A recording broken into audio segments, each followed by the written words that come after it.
to thank the Pittsburgh Technology Council for inviting me to be a part of this important conversation. Um, it's not often that, well, I shouldn't say it's not often, but it's really important that we use these opportunities to collaborate and to really amplify the voice around supplier diversity and around diverse businesses, because I think that people need to understand the impact that these businesses have to the overall economy. Small businesses are the engines that run our economy. More than 50% of the population by 2045 will be minority. And just out of our organization, the MBEs that are certified through the National Minority Supplier Development Council, of which EMSDC is a regional partner or a regional affiliate, they generate more than $400 billion in annual revenue and create 2.2 million jobs. That's significant. When you talk about the jobless claims that we've been facing month over month, they represent more than 2 months worth of jobless claims. So imagine if we could put these 2.2 million individuals back to work through these diverse companies, what that impact would be to our economy. The EMSDC is a part of the National Minority Supplier Development Council, and I'd like to just give some framing around this. The NMSDC was created almost 50 years ago by an executive order of Richard Nixon. And it's always funny, we only have one way of thinking about Richard Nixon, but there were some really powerful things that he did. And one of them was creating a partnership with private industry to create economic opportunity for diverse communities. And so back in 1972, through an executive order, he created the National Minority Supplier Development Council. And the core purpose of that council was to introduce diverse businesses into the supply chains of corporate America, recognizing that this partnership had to be dual. This was an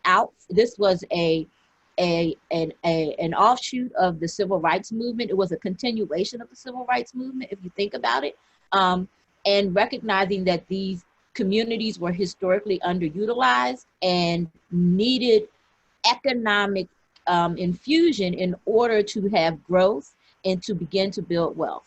And so it couldn't just come from government. It had to be something that was done, and I feel like that was done in partnership with private industry, and hence the formation of the National Minority Supplier Development Council. I'm 6 years into this role. EMSDC covers Pennsylvania, Southern New Jersey, and Delaware. And why do I feel like I'm frozen? Am I frozen? I keep getting scared that I'm frozen. But we can hear you, so keep talking. But, okay. Okay, I just want to make sure I'm not frozen. And if I need to go off the screen, I can, in order to make my internet stable. But we cover Pennsylvania, Southern New Jersey, and Delaware. We have offices in Pittsburgh and Philadelphia. So we have a team. You know Tracina Cash, who is our Vice President of Strategic Partnerships and Corporate Relations. But we also have two other team members. Jan Fleischner is our Certification Director. And Meg Markley is our Administrative Services Director. They both sit in our Pittsburgh office.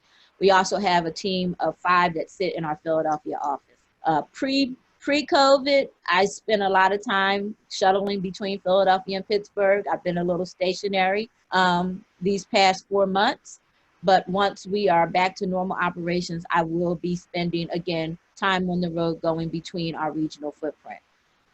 Right now, our businesses represent, or excuse me, we have about 600 businesses, certified minority businesses throughout Pennsylvania, Southern New Jersey, and Delaware, across a diversity of industries. Everywhere, everything from manufacturing and construction, IT support and services, professional services, healthcare, utility, anything that you can think of, we are doing. We have companies that run the gamut in terms of size and scale. That's another thing that's really important that people understand. about our businesses. We work with startup companies, but our companies range in revenue from a startup to mature businesses that are in excess of $50 to $100 million. So we are not just a micro enterprise focused organization, but we have businesses that are ready to come to the table and work in the supply chains of institutions and buying entities. In addition to that, one of the things I like to say is we can leverage the power of the network. So while we are one council supporting a region, there are 22 other councils nationwide. We have 5 global link partners, and that means that we have a presence not only locally, regionally, nationally, but we have a presence globally. And we're able to leverage all of those partnerships to support not only the growth, but the sustainability of diverse businesses in our footprint. Wow, that's a lot. And my hat's off to you. That's a lot of traveling and a lot to cover and a lot of companies. So my hat's off to you. And thank you for setting the stage for that. So I think we put your link out there on chat. So if people want to go right to the website, they can go and see the kind of work that they're doing. So, you know, it's funny. Valarie, I had a person on my board, you know, who really hammered home to me the benefit of companies becoming certified and taking the time to work with organizations like yours. So tell us about the role that the Development Council plays in terms of the certification, and why is the certification so important from where you see, you know, the engagement? So I'm going to frame certification a little bit differently. Sure. I think of certification as being a value add, but the most important part of a business is the service solution that you bring to the table. So, you know, I'll tell my businesses, leave, that's L-E-A-V-E, don't lead, L-E-A-D, with it, because it is really the cherry on top of your business services. You come into the room ready to provide services, products, and solutions that a company needs currently or may need in the future. You come with the best product and performance that you can offer. And at the end of the day, once they know that they're getting great value, great service, great product, you let them know that if supplier diversity is important to you, this is something that you can add to their overall corporate initiatives because you are in fact a certified diverse supplier. So you leave with it, you don't lead with it. Wow. So what does that mean? Can you talk a little bit about what that means, like what the process is at least? So getting certified, so businesses that are, so I won't say that it's not important, but if you're interested in getting certified, for EMSDC in particular, we certify ethnic minority owned businesses. Okay. That means that you are a business that is 51% owned and controlled. The day-to-day operations of your business are controlled by a person or persons that are ethnic minorities. Okay. That is the part of our certification process that allows us to determine that when a company says supplier diversity is important to them and they are seeking diverse suppliers, they have a validation from EMSDC that says that the businesses that are EMSDC certified meet the standards of certification that your organization seeks and therefore are certifiable. Okay. So I think 1 minute though, Jonathan, there's a question out there. I can't really see your face right now. Williamson, my favorite Courtney people. has a question. There are two. Oh, Tracina might have answered it. I see it. Okay. I see it. It says, does your office work with certified companies to build teaming relationships? Okay. Mm-hmm. And the answer is yes. And it's all good stuff. Okay, good. Okay, so for businesses that have made intentional strategies to be more inclusive within their supply chains, how can membership in your organization help them to identify new suppliers? Do you help them with matchmaking services? Absolutely. Vetting? Absolutely. And yeah, can they access like national databases? Absolutely. So we do have a database, a local database that allows them to access vendors and suppliers that are in our region. We also have access to the national database. When there is an opportunity, we're able to do high-level vetting to put the best-in-class businesses in front of those companies in response to their requests. In addition to that, we are also able to host matchmakers. So we do host matchmakers based on criteria that they have established. In fact, today we're hosting a matchmaker for American Water. American Water has their procurement team meeting with vendors representing EMSDC, the Women's Business Enterprise Council, and the African American Chamber of Commerce. And that they're able to go on with vendors that are in particular supply categories that are in demand for those business owners. For those corporations. Right. So, and then do you do any work internationally? Okay, we're losing her. Do you hear me now, Valarie? I hear you. Okay. Do you do any work internationally? Yes. So we work with our Global Link partners. I told you we had 5 Global Link partners. We have. I'm not sure if everyone knows what Global Link is, so maybe we should put that out there, Trisina. Okay. Well, I think that Valarie is successfully frozen on us now. So maybe what we do, could we go to Trisina? Definitely. Would that be okay, Trisina? Brian, do you want to unlock Trisina so that Trisina can jump in? Hello, everybody. I will answer whatever questions I can until Valarie comes back on. Right. So she's saying we may be able to hear. Someone said we may be able to hear Valarie. So a quick question will be helpful for Trisina. Your organization actually is a merged organization of two former offices, correct? And so can you talk about that structure and why you're available here on the ground, Trisina? So the western side. Oh, Valarie is asking you to unmute her. And so Western PA Minority Supplier Development Council predates the merger. And Western PA EMSDC was in Pittsburgh here. And so my coming on board a little over a year ago and formally this year was to help further support the leadership physical representation in Southwestern Pennsylvania, although my responsibilities are for the entire territory.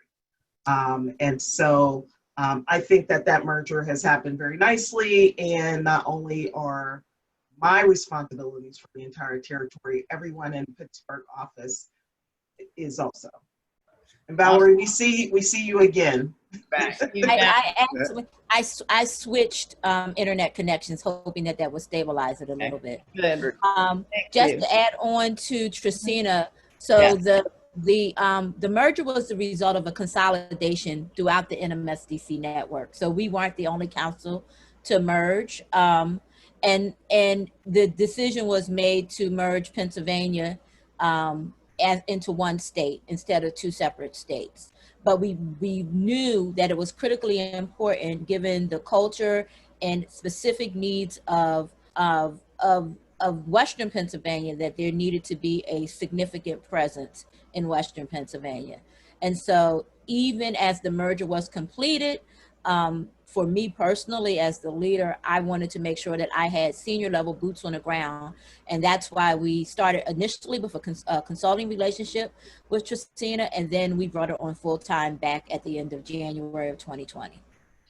So are you seeing any other trends? We've talked about nimbleness of companies and any areas of demand. Are you seeing any trends particularly? Obviously, we talked about PPE during COVID, but are you seeing any trends in terms of demands so that people that are listening can be thinking about that for their companies? Trends in terms of demands from the corporations, trends are related. Cybersecurity is critically important. Okay. Connectivity, anything around connectivity, understanding your business presence on in a virtual environment. So consulting around business presence. Social media, again, is really important. How are you showing up in social media? HR services are in high demand because now you're managing teams virtually. How do you manage and provide and support those teams in a virtual environment? Health and wellness, because as we are all, again, outside of our usual activities, it is critical that we focus on our mental health and our mental wellness, as well as our physical health and our physical wellness. Yeah, those are great. So you're seeing some demands for that as well. Absolutely. And can you share like a great story of a company without mentioning the company's name about in terms of, some transformations that they may have made over these last 16 weeks? I can share a couple. I mean, like I think I shared with you earlier, Yeah. Our companies have been fairly nimble in their ability to pivot in this environment. I will actually start with a very personal story, and the story is about EMSDC. We came into this year, our theme was leveraging technology to create connectivity, because as an organization with a large footprint, we found ourselves having to do programs multiple times in a very inefficient way. And what we came into 2020 with a focus on leveraging technology. So we've been able to pivot to a virtual environment fairly seamlessly. And that has really helped us increase our reach and our service to our customers. In terms of the businesses that we support, one of the things that we have laughed about is early on in the quarantine phase, we had a company that had a high demand for hand sanitizer, and they were in the middle of a project to get hand sanitizers to sites all around the region, and they needed a vendor that could provide it to them. And it just so happened that we had recently certified a distillery. And I had learned from one of my team members that the distillery had converted their operations to hand sanitizer. Well, as a result of that conversion of information just being in-house, we were able to make that connection for that business owner to a major multinational corporation. And now they are in an ongoing business relationship providing hand sanitizer globally. And I don't see that going away soon. So great for them. Exactly. So that's one example. We've also had companies now, because of the emphasis on cybersecurity. We have a number of companies that have amplified their cybersecurity services, particularly in support of small businesses, as well as that support for those larger companies that have satellite offices in different parts of our footprint. And so they've been able to go in and provide very directed services in terms of cyber support. Another one, which is very local, is a company here locally who was always a janitorial supply company. I'll leave a few Easter eggs and people can figure it out. But they were a janitorial supply company providing chemicals to companies that provided janitorial services in the marketplace. And they were able to pivot their operations to providing everything PPE related. So masks, gowns, shields, gloves, thermometers, anything that you need, hand sanitizer, they're able to provide the full gamut. And if you go to our website and you see this company, they now have a discount to anyone who finds them and needs to buy PPE related supplies. If they buy it through our website, there is a discount. So how have the corporate members been in terms of receptivity these days? Oh, so first of all, you have the pandemic, and then you have the social and racial justice unrest, and it has really elevated the response. corporations are laser focused on making sure that their supply chains are inclusive, that they are intentional around engaging with diverse businesses. I will tell you, pre-May, prior to May, there was a shrinking around demand because everyone was shrinking across the board. And as budgets were being cut, and it was best value with little focus on necessarily diversity. When you start to raise the fact that economic justice is a social justice issue, and it starts to hit home very closely for individuals, now you see that corporations are implementing very specific initiatives to make sure that, number one, they're evaluating their internal operations, but that they're engaging directly with the diverse businesses. So as we come to a conclusion, and I can't thank you enough for spending the time with us today, we come to, how did you get into this work? What drives you? Tell us a little bit about Valarie. Tell us a little bit about Valarie. Valarie came into the council as a result of having a long career in construction and business development and supplier diversity. So I started back in 1989, just when Justice Sandra Day O'Connell gave the ruling in Richmond v. Croson, which basically set the tone for changing what we recognize as being supplier diversity in the land. And I was young, right out of college. I was working on a very large project down in Washington, D.C. Washington, D.C., I think, was not only the epicenter for change, but also the epicenter for what can happen when you create an ecosystem that is intentional around inclusion of diverse businesses. And so that was my training ground. But I also had gotten into an environment that was race neutral, and that started to see minority businesses being pushed back from the center of the issue and taking more of a peripheral role. So over the past 30 plus years, I've been actively engaged in, number one, either lobbying on the Hill to ensure that diverse businesses are at the table, creating legislation and policy around supplier diversity, working in the construction industry to create equity and opportunity for diverse businesses.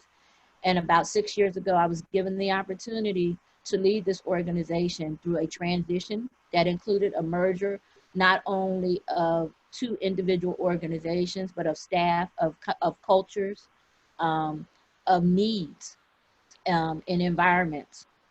And as I have moved into this space, what I've found is that it's not just about opportunity, but it's about the equity of the opportunity.